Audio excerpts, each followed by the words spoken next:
Hello, I'm Don Sauret. Welcome to the Happy Hobo Trains channel and to my Portland and Ogdensburg Railroad.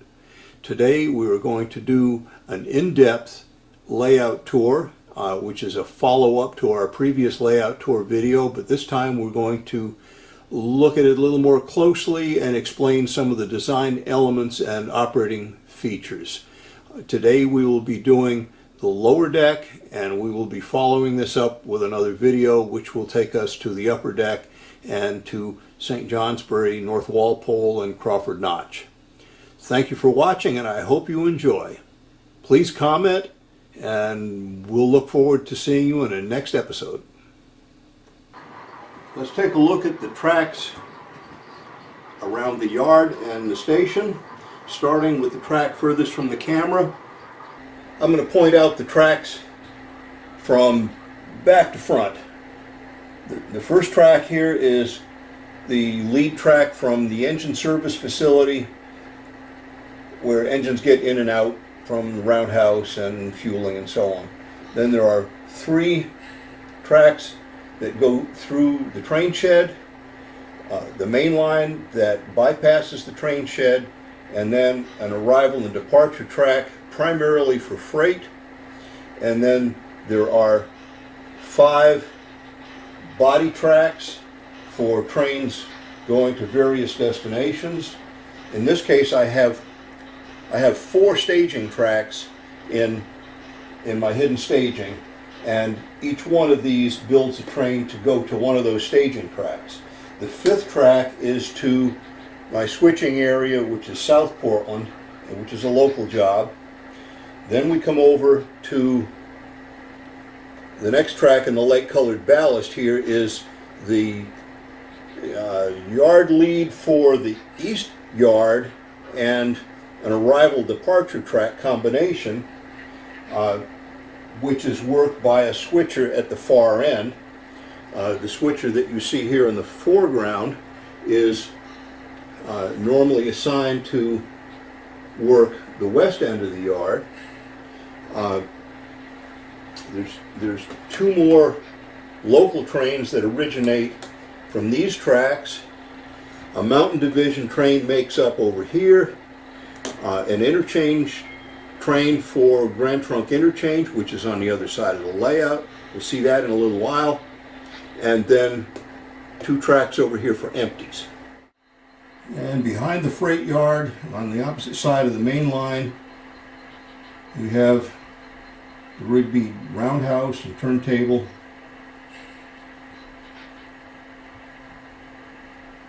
The main line turns around behind the roundhouse and heads up the mountain or heads to Bangor. And now we're panning to the left here, and we're coming into the switching area of South Portland. Now, not too much resemblance to real life here either, although some of the industries actually exist in South Portland. For example, the Burnham and Morrow plant my dad worked at in the late 50s in the cryogenics department, when they were just starting to do flash freezing for Clarence Birdseye. The little fuel oil distributor there, the name is a play on, I think it's a 1980s vintage TV show. A couple of fictitious industries here. Some are named after friends. DB Wood Products is named for a good friend who I can blame for getting me into the woodworking business, who was also an avid model railroader. He's gone to the great model railroad in the sky, I'm sorry to say, and we miss him. But he had a cabinet shop, and that was the actual name of it, DB Wood Products, for Don and Bob, designers and builders. He did kitchens and home entertainment furniture. Christian Canoe Company, again named for a good friend. My very abbreviated version of National Distributing Company, which is a real industry in South Portland. I'm not even sure they're served by rail. They're probably not. But it gives me a place to take refrigerator cars and insulated cars which carry bottled beverages and things of that nature. The two longest tracks that are nearest us are a yard that serves S.D. Warren Paper Company, which would be in Westbrook, and if I had room it would be off to the left, but this is end of track for me, and that's as close as we're going to get. Before we go away from this side of the layout, I'd like to give you a little bit closer look at the main control panel and how it's laid out, just for reference purposes. You can see how the operator has to deal with the arriving and departing trains.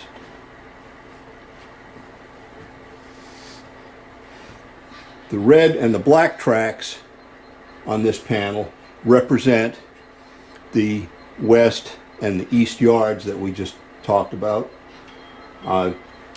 The passenger station, which physically is located behind the freight yard, is offset to the side, and that's these red and blue tracks to the left.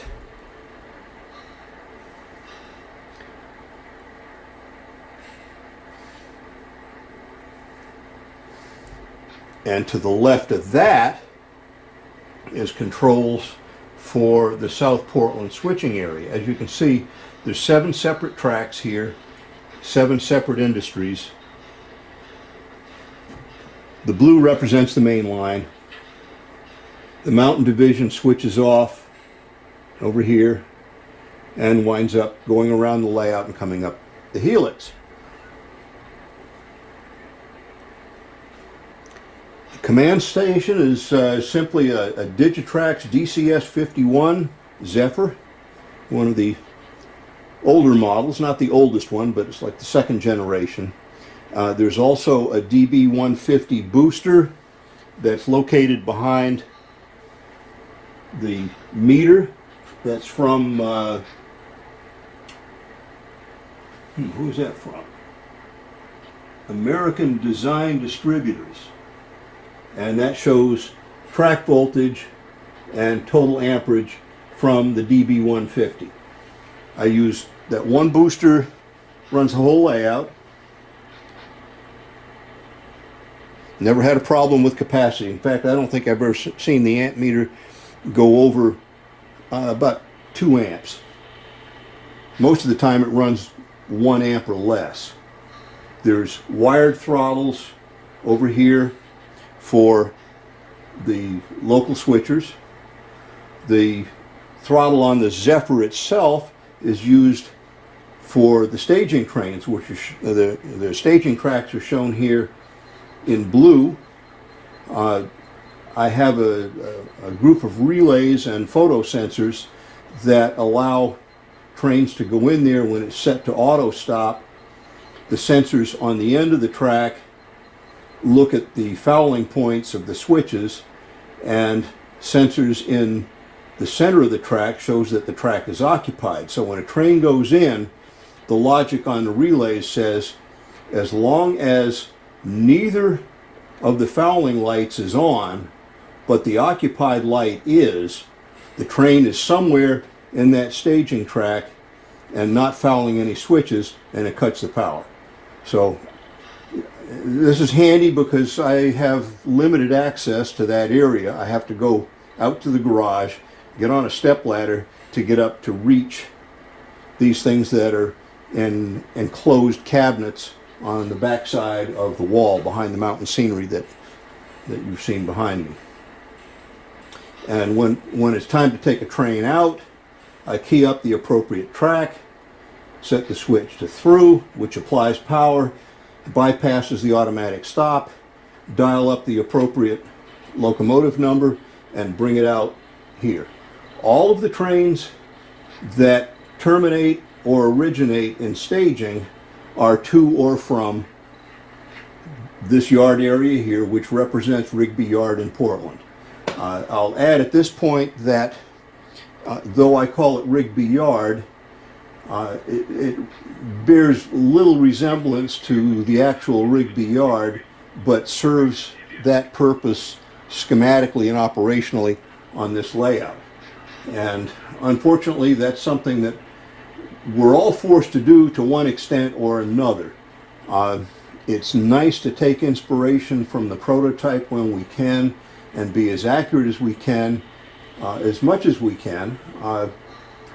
But on this layout, this is probably the biggest compromise of all, is just starting with the track design that works to support the operation and then fit the scenery to go along with the track plan that you've worked up. Now, we'll do a video in the future that talks about planning and how you can accommodate some of your desires at that stage. Something else worth mentioning is the shelf underneath the control panel accommodates the train orders that are printed out by my software program, Ship It.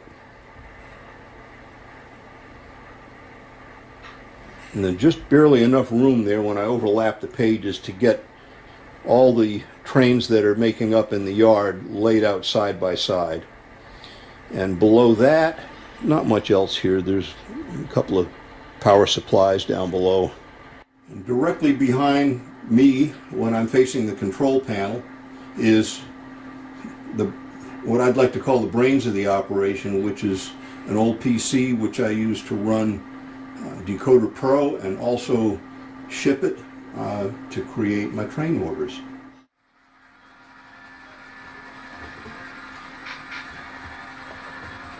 On this side of the layout, you will see 3 tracks coming into view.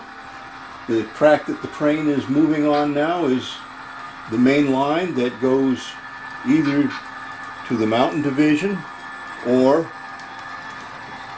to Bangor, depending on the position of the switch we're just crossing here in front of the farm. This train is headed up the Mountain Division.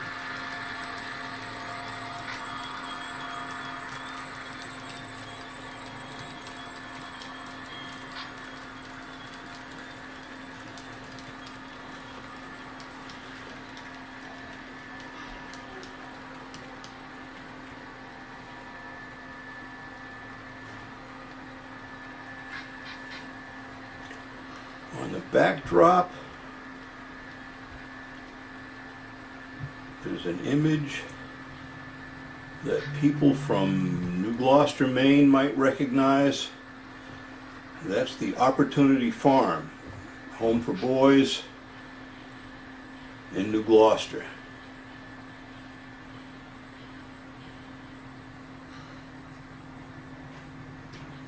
I lived not far from there when I was growing up. And in fact, if you went up to Opportunity Farm and looked out across the valley, you could see the roof of a couple of the barns on our farm.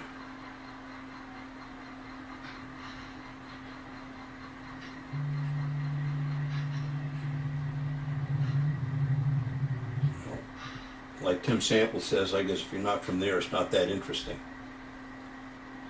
Okay, the tracks closer to you. The one next track over from the Mountain Division, that's the track that goes to Bangor.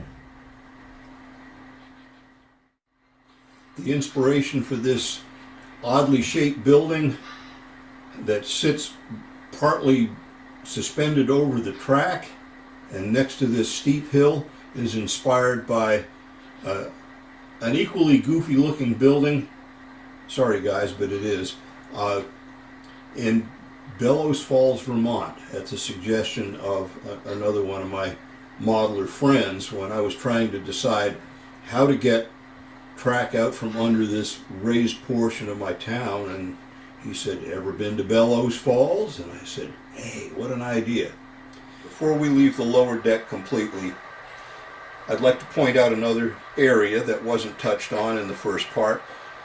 It's controlled by this little panel down here. The trackage in red shows a very simple arrangement here. Two parallel tracks that disappear off to the left side. They represent an interchange with the Grand Trunk Railroad. The two tracks that point straight down on that panel control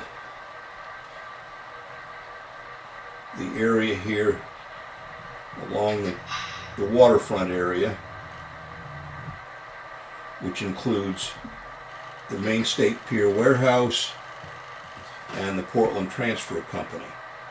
The tracks that disappear back under the overpass are the Grand Trunk interchange tracks. You can just see the roof of the two SW7 switchers that normally work this area. Though the buildings here only bear a passing resemblance, all the industry names are taken from real-life businesses along Commercial Street in what is now the Old Port District of Portland.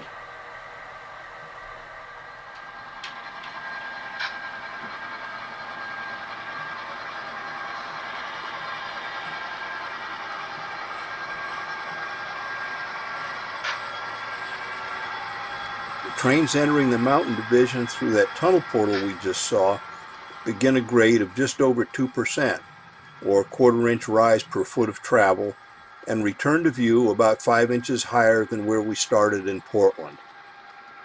They continue the climb past the Mount Willard Dwelling and into the helix. After completing 4 turns in the helix, the trains reappear at the gateway of Crawford Notch at the top of the grade.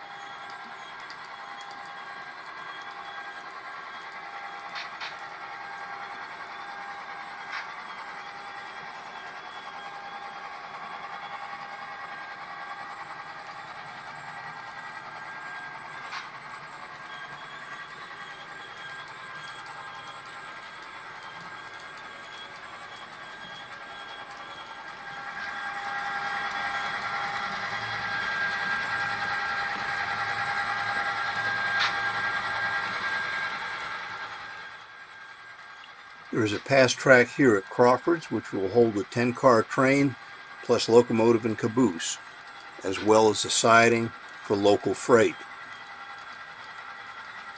Track separation from the lower to the upper deck is approximately 19 inches. There is a track behind the hills at Crawford's that connects the south end of St. Johnsbury to the top of the helix. Multi-deck layouts have the attraction of much greater operational possibilities for a given space, but they're a compromise in that neither deck is at an ideal height. I have several step platforms and key locations for the upper deck operators to be able to see what they're doing. Also, multi-deck layouts are a nightmare for photography, so if that's your goal, you might prefer to stick with a single deck. Another case of no free lunch.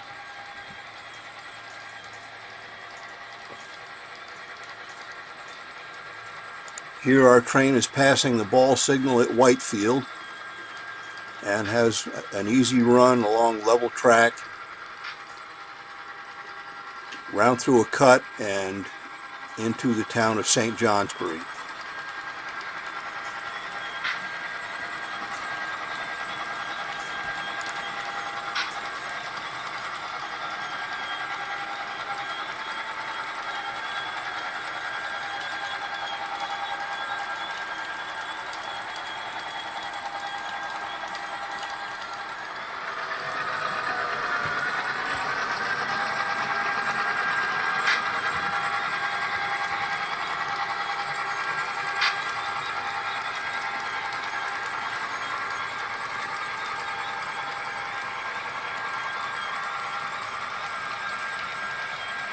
Once this train ties up in St. Johnsbury, we'll call a mechanical crew out and see if we can find which car has that nasty squeak.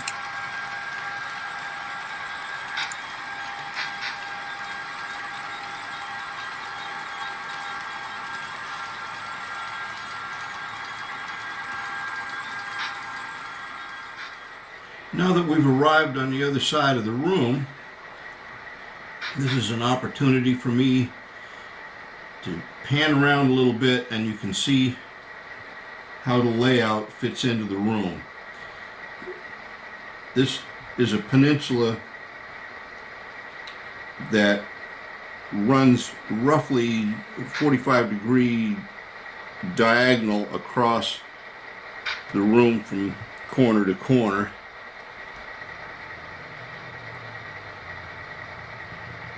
This is St. Johnsbury Yard in the foreground. You can see Commercial Street on the lower deck. The helix in the distance with the camera crane poking up out of the top of it right now. The Crawford notch in the left distance. The blue thing hanging from the ceiling. You may spot a couple of those. Those are sky backdrops that we roll down for shooting some of our videos.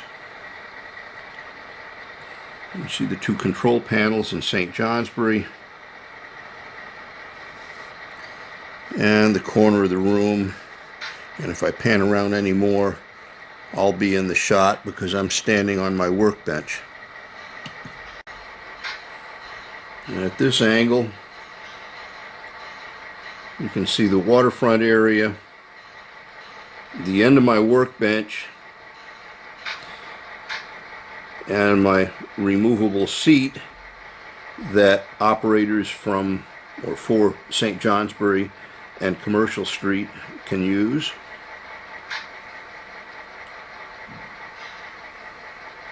Sort of a matter of making lemonade from lemons. This workbench that I'm standing on is a structural part of the room.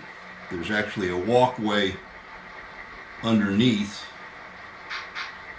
that comes in from the garage, and my air compressor and dust collector from my workshop are under that part of the workbench. So that was a given when I started laying out the room for the railroad. That stuff had to stay there.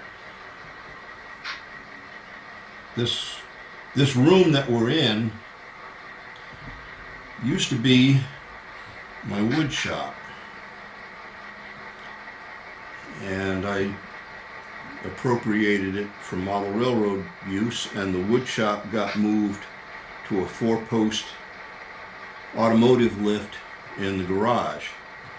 That may be a topic for another video in the future.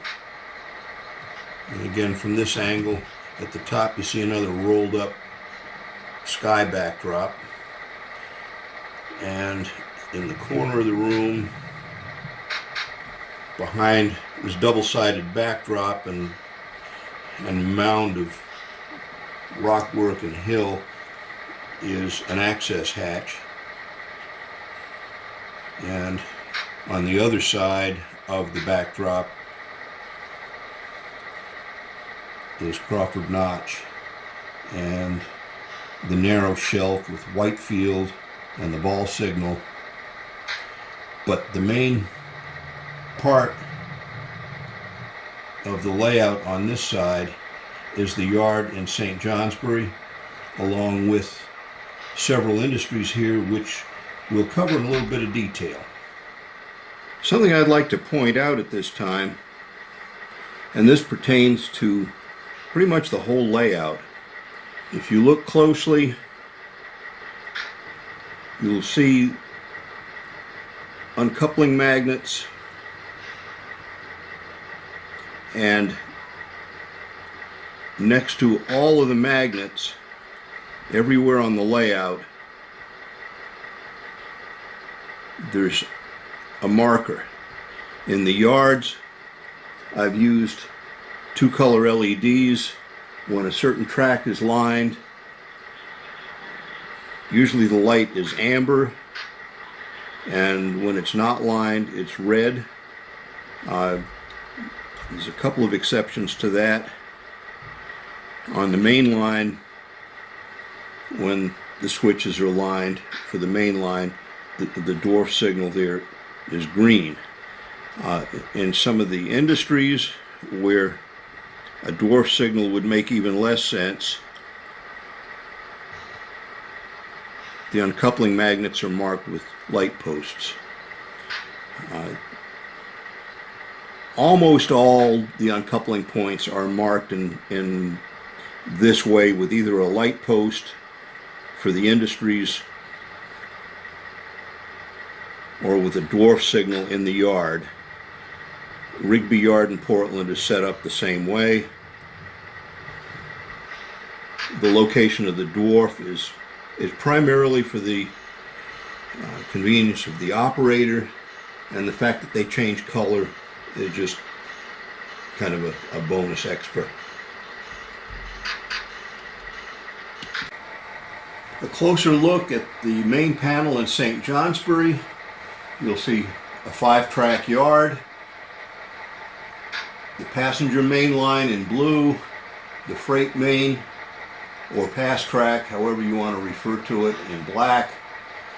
Plus we have an industry at the end of this track, which is the St. Johnsbury locomotive servicing equipment, which would be sand and fuel.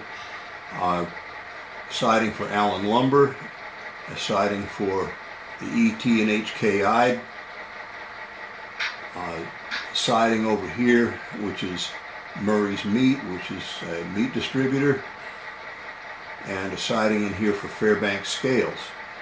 So we've got a combination of trailing point and facing point industries to work, plus there's an auxiliary panel to my left, and I'll look at that in a moment, that has 2 locomotive service tracks and a fuel oil distributor over there.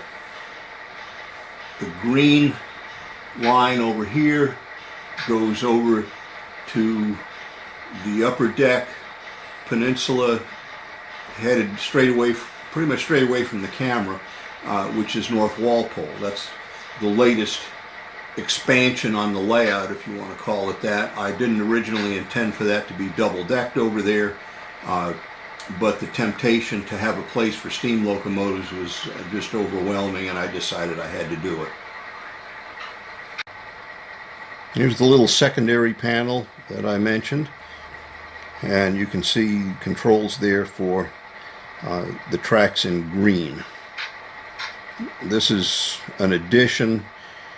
One of the disadvantages of the way that I built my panels is once you've put them together, making modifications to the track plan is a bit of a task. It requires quite a bit of disassembly. They're made with 2 layers of plastic with the track plan done with chart pack tape. So it looks rather nice, it's easy to clean, it lasts for a long time, but as I say, the downside is it's hard to make modifications to the track plan once you've built the panel. So no free lunch. Most of the industries on the upper deck have a real-life counterpart. ET and HKI is kind of a landmark in St. Johnsbury. Allen Lumber is a real industry. The Colbeck Cosgrove Corporation is real. Murray's Meat is real. Fairbanks Scales. I know Fairbanks is located in St. Johnsbury, but I have no idea what the real buildings look like. And the one that I dreamed up is over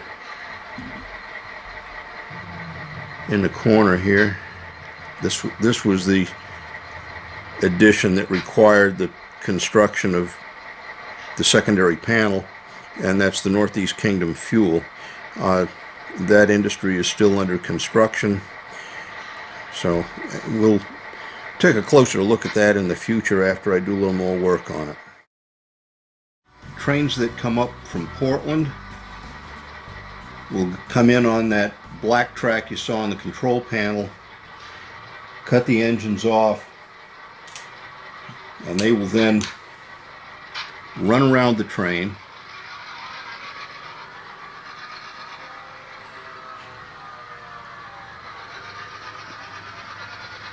Go down the passenger main.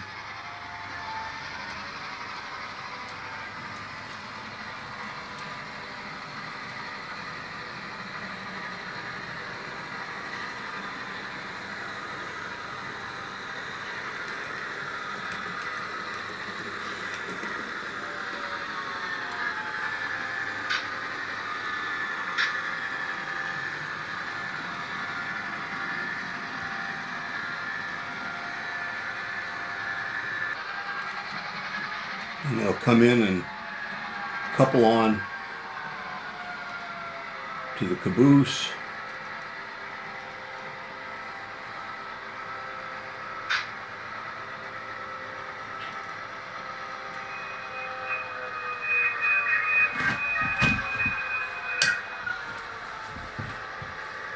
Push the consist clear of the yard ladder.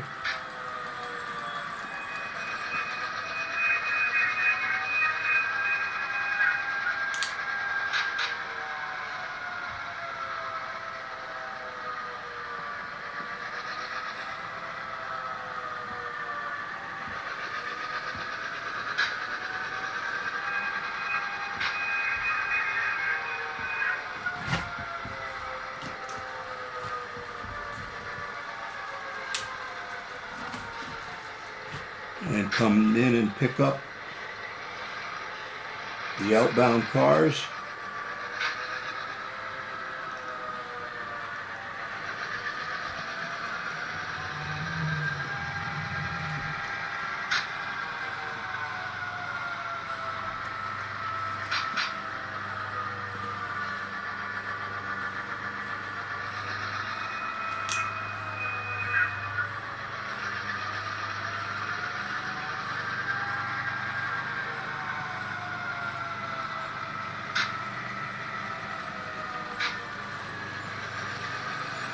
Pull them out of the yard.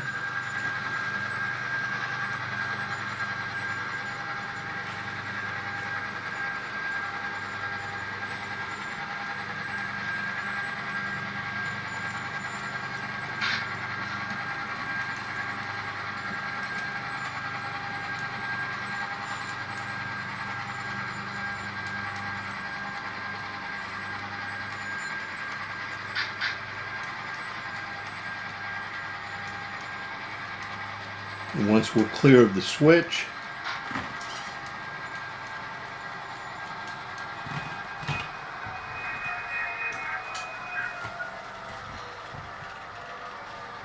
back in and pick up our caboose.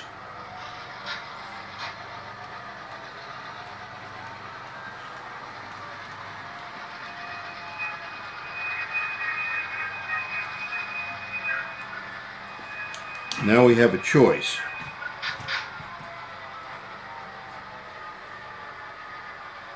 Normally what I would do here is disconnect the caboose from the inbound cars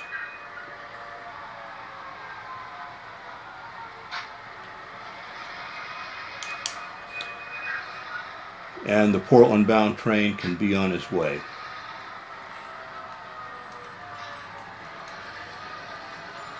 Now in my world, the Mountain Division trains that come up to St. Johnsbury from Portland in the morning turn around and go back down to Portland with a new consist and using the same power and caboose that brought the train up from Portland.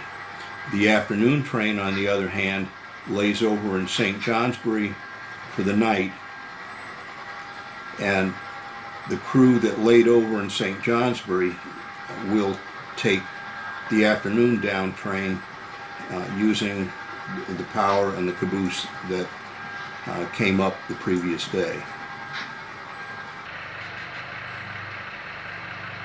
Once the Portland-bound train has left the yard, we get a switcher from the locomotive service area.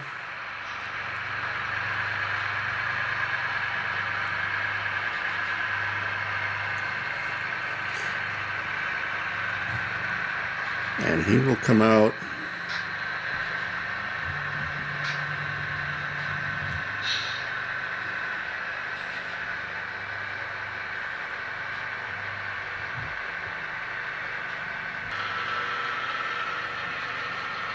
pick up the cars that came up from Portland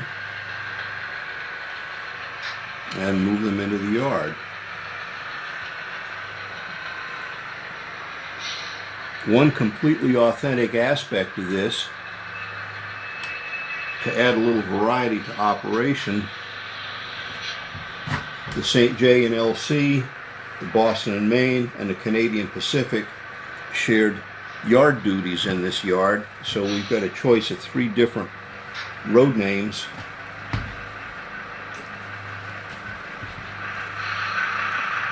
of power to switch these trains. Right now we're using the St. J and LC 70-tonner. This is the engine that was featured in a previous video. It's a Bachmann engine with a Soundtrack Tsunami 2.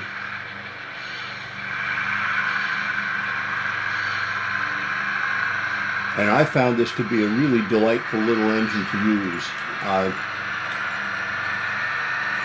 I know that the Bachmann 70-tonner doesn't have a great reputation among serious model railroaders, but my experience with this one has been rather delightful. It pulls well, and with the Soundtrack's decoder, it has great speed control. And it's just a neat engine to use. A lot of fun. I also have an Atlas Alco S, I guess it's an S4. Actually, I've got 2 of them. One is an older generation that I painted up and installed the Soundtrack's decoder in a number of years ago, and naturally about 2 weeks after I finished it, Atlas announced one in the same paint scheme with factory installed sound, so I've got one of each. I've since replaced the stock sound decoder that came in the Atlas engine with a Tsunami 2. In my opinion, the speed control is vastly superior, and the sound is just head and shoulders better than the stock.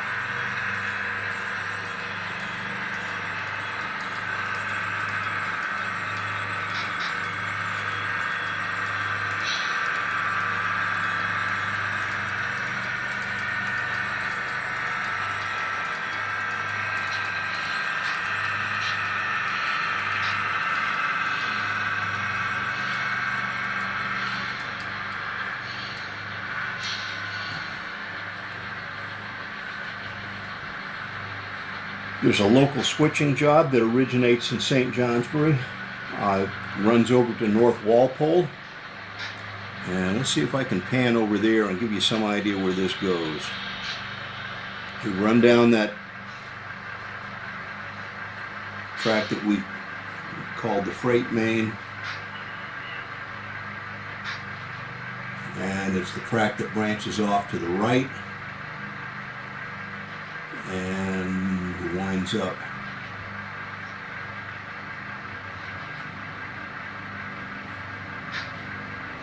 Over there in North Walpole. You can see the back of the roundhouse. See our excursion train. And that in the background is an original painting by Jim Heron of Heron Rail, which shows the Mount Willard Dwelling and a pair of Maine Central articulated 2662 locomotives taking a train up through Crawford Notch. That was done for me, if I remember correctly, it would have to be the late 70s, early 80s. And I very much appreciated that. It's made kind of a cameo appearance in one of the earlier videos, so it normally lives there on the wall when I'm shooting video that shouldn't have that in the background. I can take it down when you've got sky and mountains in the background instead of the heron painting, but during the normal course of operations when I'm here by myself, I enjoy it, so I keep it there.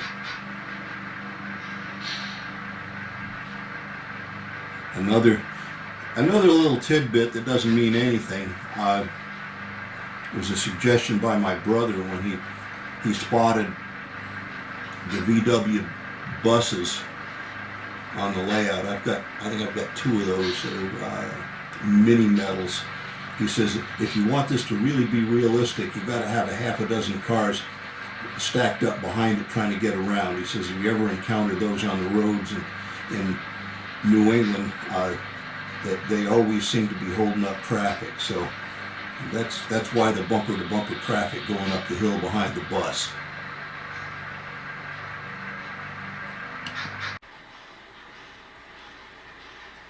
Over here is the town of North Walpole, which has a small yard which hosts a couple of through freights each day and one local freight that comes over from St. Johnsbury.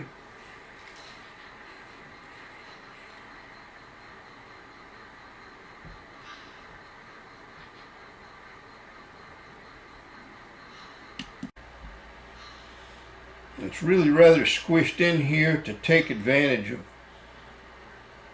all the available space. You enter the yard through a three-way switch. The far side branches off. One lead to the roundhouse, another track that bypasses the turntable, the track that has the blue B&M GP7, and you see the two blue B&M boxcars on it. This track theoretically goes on to Keene, New Hampshire. Now Keene, New Hampshire would be off the end of the layout. Again, if I had unlimited room, we'd probably model the town of Keene. But like everybody else, I don't have unlimited room. So this track is set up as a staging track. So trains that originate from here go to Portland, turn around, and come back. The tracks closer to us constitute North Walpole Yard, and the one closest to the edge of the table is dedicated to the use of the excursion train. Plus we have a team track and a caboose track. Then behind that we've got a Walther's 90-foot turntable and a 4-stall roundhouse and a track behind it for sand and fuel.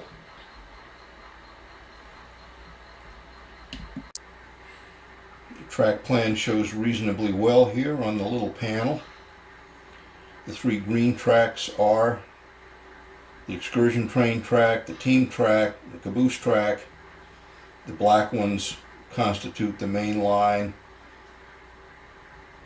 and the North Walpole Yard. The stuff in red, of course, are the engine storage tracks, the roundhouse, and service facility. For a small space, it provides a good bit of interest. And this last shot shows where we are in the room. The door where you enter, right behind North Walpole. You can see the camera crane sticking out of the top of my helix, and the main aisle and Portland just barely visible.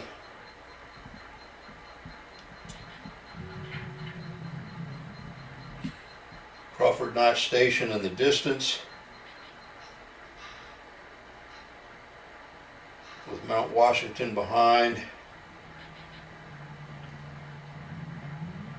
and looking over the top of the North Walpole Roundhouse. On the right hand side on the top deck is Whitefield and the ball signal, and just about center in the picture here we've got another view of St. Johnsbury and the industries and such that we discussed there. And my intention with this shot is just to show how everything fits into the room. And again, my workbench off to the left, which is one of those necessary evils. It isn't evil when you're working on it. I hope you enjoyed the tour. If you have any questions, I encourage you to ask in the comments section, and I'll do my best to answer. And we always appreciate it when you like and subscribe. So see you in the next video.